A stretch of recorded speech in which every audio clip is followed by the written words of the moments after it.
जनवरी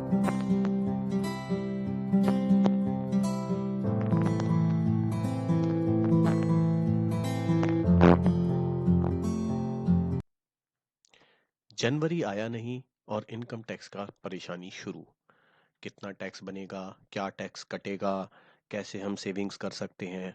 पर टैक्स का नाम सुनते ही हमारे दिल में एक घबराहट सी आती है, हमें कुछ नहीं पता कैसे करेंगे टैक्स कैलकुलेट। तो इन्हीं सभी जवाबों के लिए आज चलते हैं अपने कंप्यूटर स्क्रीन पे और जानते हैं कि इनकम टैक्स कैलकुलेशन शायद इतना मुश्किल नहीं है। और हम खुद चाहें तो अपना टैक्स कैलकुलेट करके पहले से ही देख सकते हैं कि हमारा कितना टैक्स बनेगा अगले साल में, ताकि हम अगले साल जो है टैक्स को बराबर 12 महीने में बांट के कटवा लें। और उसका फ़ायदा ये होगा कि आपको साल के एंड में, जैसे जनवरी फरवरी मार्च में आपका टैक्स बहुत ज़्यादा कटता है, तो ऐसा नहीं होगा। तो किस प्रकार कर सकते हैं ये सब? तो पहले, सबसे पहले हमें जानना होगा कि टैक्स कैलकुलेशन है क्या। कोई बहुत बड़ी रॉकेट साइंस नहीं है। आइए बताता हूं मैं कैसे। सबसे पहले हमें जानना होता है हमारी ग्रॉस पे। ग्रॉस पे वो होती है जो पे हमें मिलती है, उसको हम नॉर्मली पे मान लेते हैं जो हमारे अकाउंट में आती है। बट ग्रॉस पे वो पे नहीं होती। ग्रॉस पे वो पे होती है जो आपको आपके जो सैलरी स्लिप होती है उसके लेफ्ट साइड में एक टोटल आता है जो हाईएस्ट अमाउंट दिखा रखा होता है, वो होती है आपकी ग्रॉस पे। उसके बाद उसमें से कुछ डिडक्शंस होती हैं। आपका हेल्थ इंश्योरेंस कटता है, आपका कोई एडवांस है वो कटता है, या आपका इनकम टैक्स कटता है। जो सब कटने के बाद लास्ट में जो बचता है वो होती है नेट टैक्सेबल नेट वैल्यू। तो नेट अमाउंट आपके अकाउंट में आता है, उसको इनकम टैक्स कैलकुलेट के लिए नहीं कंसीडर किया जाता है। हम ग्रॉस अमाउंट को कंसीडर करते हैं। तो ग्रॉस अमाउंट में आपकी बेसिक और डीए और आपका जो भी अलाउंसेस हैं वो भी सब कुछ इसी में आ जाता है। तो जो पूरा अमाउंट आपको मिलता है वो ग्रॉस अमाउंट होता है। अगर मैं आपको आसानी से समझाऊं, gross pay minus deductions. Deductions होती हैं जो हम सेविंग्स करते हैं, जैसे हमारी लाइफ इंश्योरेंस करा है, पीपीएफ है, पीएलआई है, बच्चों की ट्यूशन फीस है, ये सब हमारी डिडक्शंस में आती है। और अगर आप ओल्ड रिजीम में टैक्स कैलकुलेट कर रहे हैं तो आपको 50,000 की स्टैंडर्ड डिडक्शंस भी मिलती है। ये सारे ओल्ड स्कीम में ही है, न्यू स्कीम में तो अब आपको डिडक्शंस नहीं मिलती है। सिर्फ एक ही डिडक्शन मिलती है जो सीपीएफ, जो एनपीएस वाले एम्प्लॉयज हैं, न्यू पेंशन स्कीम वाले जो एम्प्लॉयज हैं, उनको जो गवर्नमेंट का कंट्रीब्यूशन होता है सिर्फ उसी का डिडक्शन उसमें मिलता है। तो यहाँ आता है gross pay deductions is equal to net taxable income. तो सिर्फ यही है कि नेट टैक्सेबल इनकम आपको निकालनी है और उस पे टैक्स का जो स्लैब होता है वो आपने कैलकुलेट कर लेना है। तो बहुत आसान है। आपको अभी लग रहा होगा कि नहीं ऐसा नहीं है, आपने तो 2 सेकंड में बोल दिया ग्रॉस पे डिडक्शंस और नेट पे, ऐसे अगर टैक्स कैलकुलेशन होती तो क्या बात है। हाँ, इसमें कुछ स्लैब्स हैं कि 2.5 लाख तक आपका कोई टैक्स नहीं है, 2.5 लाख से 5 लाख पे 5% है। ये मैं ओल्ड रिजीम की बात कर रहा हूँ, न्यू रिजीम में अलग टैक्स स्लैब्स है। उस जो टैक्स स्लैब क्या है इस साल के, उसके लिए मैंने एक अलग से वीडियो बना रखा है, आप उसे जाके देख सकते हैं। और अब हम चलते हैं एक एग्जाम्पल के साथ, समझते हैं इस चीज़ को कि क्या ऐसा कर सकते हैं हम। बहुत जल्दी हम 2 मिनट में, क्या 5 मिनट के अंदर अपना पूरा टैक्स कैलकुलेशन करके खुद देख सकते हैं। तो सबसे पहले हम एक इनकम स्टेटमेंट ले लेते हैं। ये एक एम्प्लॉय हैं, उनकी इनकम स्टेटमेंट है। ये गवर्नमेंट में वर्क करते हैं, इसलिए यहाँ पे मार्च का पीरियड यहाँ पे आपको दिखाई दे रहा है, मार्च 2022। तो जो भी हम ईयर है, ये एक्चुअली जो ईयर है फाइनेंशियल ईयर, वो मार्च 1 अप्रैल 2022 से लेके 31 मार्च 2023 तक का है। परंतु जो गवर्नमेंट एम्प्लॉयज होते हैं, उन बहुत सारे डिपार्टमेंट्स में क्या होता है कि जो मार्च की सैलरी है वो अप्रैल के बजट से दी जाती है। अप्रैल महीने के बजट से जो मार्च की सैलरी है वो दी जाती है। तो इसलिए यहाँ पे लास्ट ईयर के मार्च से कैलकुलेशन दिखा रखी है। अगर आप प्राइवेट एम्प्लॉय हैं या आपका यहाँ ऐसा नहीं होता तो आप 1 अप्रैल से लेके 31 मार्च 2023, 1 अप्रैल 2022 से लेके 31 मार्च 2023 तक की अपनी सैलरी को कैलकुलेट कर लें। अब यहाँ पे देखिए, दो पार्ट है। एक पार्ट आपको दिख रहा है बेसिक, डीए, ये सब आ रहा है। तो यहाँ जो इनका ग्रॉस पे आएगी, ठीक है ना, हमें उससे सिर्फ ग्रॉस पे को लेना है जो सबका टोटल आएगा। तो उसमें ट्रांसपोर्ट भी इंक्लूड हो जाएगा, सब कुछ इंक्लूड हो जाएगा। और जो डिडक्शंस हैं वो नीचे आती चली जाएंगी। इसके अलावा अगर आपको कोई बोनस मिलता है वो भी टैक्सेबल है। आपको डियरनेस अलाउंस डीए मिलता है वो भी टैक्सेबल होता है। इनको लीव एनकैशमेंट मिला है वो भी टैक्सेबल है। जो इन्होंने लीव का अपने एनकैश कराई है वो भी टैक्सेबल है। अगर आपको और भी कोई पर्क्स मिले हैं, कोई भी और पैसा मिला है जो टैक्सेबल है, तो आप उसको इनकम में अपनी कैलकुलेट कर लेंगे, ग्रॉस पे बना लेंगे सबसे पहले। जब आपकी ग्रॉस पे आ जाएगी तो आपने चलना है इनकम टैक्स की वेबसाइट पे। ये है इनकम टैक्स की वेबसाइट। इसका लिंक मैं आपको डिस्क्रिप्शन बॉक्स में शेयर कर दूंगा। और इस पे बहुत ही आसानी से आप 5 मिनट के अंदर अपना पूरा टैक्स कैलकुलेट करके देख सकते हैं। ओल्ड रिजीम से भी और न्यू रिजीम से भी, दोनों से करके जरूर देखिएगा। तब आपको पता चलेगा आपके लिए ओल्ड रिजीम बढ़िया है या न्यू रिजीम बढ़िया है। क्योंकि अगर आप पे काफ़ी सेविंग्स हैं तो आपको ओल्ड रिजीम फ़ायदा देती है कई बार, और जब आप पे टैक्सेस कम होते हैं, सेविंग्स कम होती है, तो आपको न्यू रिजीम में बेनिफिट हो जाता है।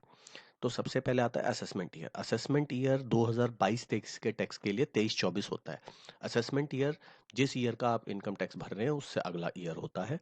तो 2022-23 का हम टैक्स भर रहे हैं, 1 अप्रैल 2022 से लेकर 31 मार्च 2023 तक का हम टैक्स भर रहे हैं। तो असेसमेंट ईयर यहाँ हम 23 और 24 चूज करते हैं। टैक्स पेयर टाइप हम इंडिविजुअल है, क्योंकि मैं इंडिविजुअली भर रहा हूँ इस टैक्स को। ये आती है ओल्ड रिजीम और न्यू रिजीम वाली बात। तो ओल्ड रिजीम अगर आप यहाँ पे इसको यस कर देते हैं तो आप न्यू रिजीम ऑप्ट कर लेते हैं। ठीक है ना, 115BAC। इसमें आपको कोई और जो सेविंग्स के बेनिफिट्स हैं वो नहीं मिलते हैं। जो भी जैसे हम LIC कराई है, या बच्चे की ट्यूशन फीस भरी है, या कोई और इस टाइप की सेविंग्स है, तो वो यहाँ पे कंसीडर नहीं होंगी। तो हम पहले जान लेते हैं कि अगर हमारे ओल्ड इनका न्यू रिजीम से हम कैलकुलेट करते तो उसका क्या कैलकुलेशन आता है। ये मेल है तो इनको मैं मेल सेलेक्ट कर लेता हूँ। अगर यहाँ फीमेल है तो फीमेल कर सकते हैं। Senior citizen, super senior citizen है तो सुपर सीनियर सिटीजन।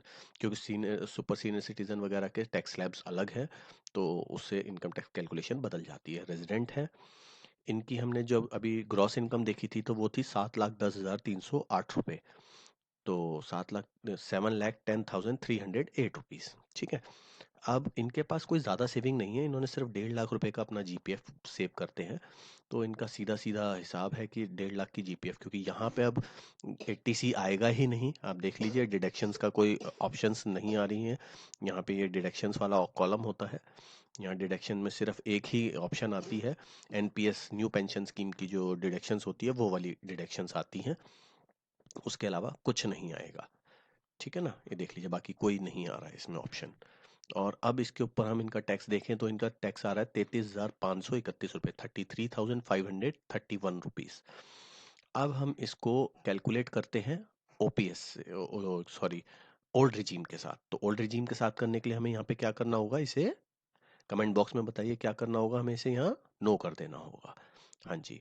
तो जब हम इसे यहाँ नो करते हैं तो अब हमारे पास एक ऑप्शन आप देखिए यहाँ चेंज हो गया, income tax salary deduction after 50,000 rupees. ये स्टैंडर्ड डिडक्शन है। स्टैंडर्ड डिडक्शन सभी को मिलती है, जो ओल्ड टैक्स रिजीम लेते हैं उन्हें स्टैंडर्ड डिडक्शन मिलती है। तो यहाँ पे ये अमाउंट बदल जाएगा, 6,06,000। ये अमाउंट हो जाएगा 6,06,308 रुपये। ठीक है ना, सॉरी 6,06,308 रुपये, सॉरी 6,60,308 रुपये। ठीक है, 6,60,308 रुपये। अब हम जान लेते हैं, मैं आपको बताता चलता हूँ। इनके पास वैसे वो कोई और सेविंग्स नहीं है, बट मैं आपको सारी सेविंग्स के बारे में बताता चलता हूँ जल्दी जल्दी से।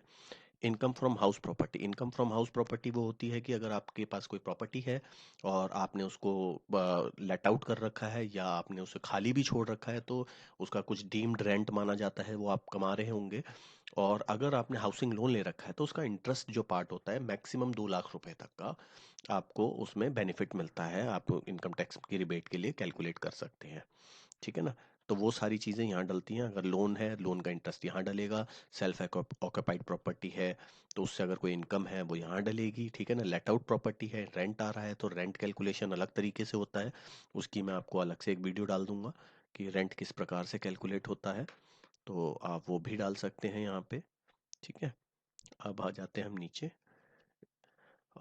इसके बाद आता है long term capital gain, short term capital gain. जो लोग शेयर ट्रेडिंग वगैरह करते हैं तो उसका डिटेल्स यहाँ पे आती हैं। Income from other source, income from other source में आता है आपका इंटरेस्ट, कमीशंस, और अगर आप कोई लॉटरी वगैरह, कोई पजल या कोई क्रॉसवर्ड्स वगैरह से कोई भी आपको इनाम मिला है तो वो इनाम यहाँ पे आ जाता है। ये आपकी इनकम में ऐड हो जाएगा, ये प्लस हो जाएगा आपकी इनकम में, और ये ग्रॉस इनकम आपकी बढ़ जाएगी। तो यहाँ जो इंटरेस्ट है, इंटरेस्ट से हमारा अलग अलग पार्ट में आता है। इंटरेस्ट आपको फिक्स डिपॉजिट से भी आ सकता है, इंटरेस्ट आपको सेविंग बैंक अकाउंट से भी आ सकता है। तो जो आपका इंटरेस्ट सेविंग बैंक अकाउंट से आएगा उसका आपको नीचे 80 TTA के अंदर आप रिबेट ले सकते हैं अप टू ₹10,000। इंटरेस्ट में रिबेट यहाँ पे 80 TTA में 10,000 की आप रिबेट ले सकते हैं। तो अमाउंट आप हाइड नहीं कर सकते, आज की डेट में अमाउंट सारे ऑनलाइन अपने आप आ जाते हैं। तो उस अमाउंट को आप कंसीडर करके, क्योंकि टैक्स कैलकुलेशन में फ़र्क पड़ जाता है कई बार। अगर आपका जो बैंक इंटरेस्ट है वो 11,000 12,000 है, तो 1,000 रुपये से आपको जो इनकम टैक्स का स्लैब है वो बढ़ सकता है, और उसमें काफ़ी डिफरेंस आ सकता है। तो आप उस चीज़ को बिल्कुल डाल के ही कैलकुलेट करके देखिएगा। अगर आपको कोई एग्रीकल्चर इनकम है अप टू 5,000 रुपीज़, तो ITR 1 में आप यहाँ पे दिखा सकते हैं। इसके बाद आता है मेन पॉइंट, ये है आपकी डिडक्शंस। जो हम न्यू रिजीम में देख रहे थे कुछ नहीं आ रहा था, ओल्ड रिजीम में देखिए सारी ऑप्शन आ जाती हैं। आपको लाइफ इंश्योरेंस करा रखी है, एन्युटी प्लान परचेज कर रखा है, PPF है आपके पास, NSC है, यूलिप प्लान है, म्यूचुअल फंड्स हैं, टैक्स सेविंग, ठीक है ना, हाउसिंग लोन की रीपेमेंट का प्रिंसिपल अमाउंट है, बच्चे की ट्यूशन फीस भरते हैं वो है, 5 इयर्स की कोई फिक्स डिपॉजिट करा रखी है आपने, PPF है, NSC है आपकी, ठीक है ना। यहाँ 50,000 रुपये का एडिशनल है, ये 1.5 लाख से ऊपर है। 80 CCD 1B जो NPS न्यू पेंशन स्कीम में आप एडिशनल करा सकते हैं, तो वहाँ पे आपको 50,000 का और रिबेट मिल जाता है। तो वो रिबेट 50,000 प्लस 2 लाख, मतलब 50,000 प्लस 1.5 लाख, 2 लाख रुपए हो जाएगी, और 50,000 स्टैंडर्ड डिडक्शन तो 2.5 लाख रुपए हो जाता है वो। इसके बाद आता है सुकन्या समृद्धि योजना। सुकन्या समृद्धि योजना में भी आप डाल सकते हैं पैसा, और भी कोई अगर 80C है तो आप यहाँ पे डाल देंगे। ये मैं आपको बता दूं, सिर्फ एक 80 CC D 1B जो एडिशनल आप 50,000 रुपये करा सकते हैं उसी का अलग से मिलेगा। बाकी इन सभी कॉलम का 1.5 लाख से ज़्यादा नहीं होगा। तो यहाँ इनके पास जो है GPF कंट्रीब्यूशन है, ये GPF वाले हैं, और इनका 1.5 लाख रुपए का GPF का कंट्रीब्यूशन ऑलरेडी है। तो 1.5 लाख रुपए मैं यहाँ डाल देता हूँ।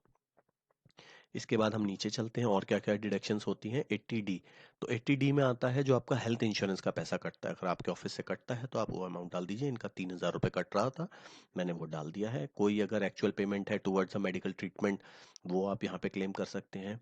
आपका इंटरेस्ट जो मैंने आपको बताया था कि हाउस प्रॉपर्टी अगर आपने लोन ले रखा है तो यहाँ पे आप उसका इंटरेस्ट पार्ट को अलग से एडिशनली आपको उस पर टैक्स बेनिफिट मिल जाता है।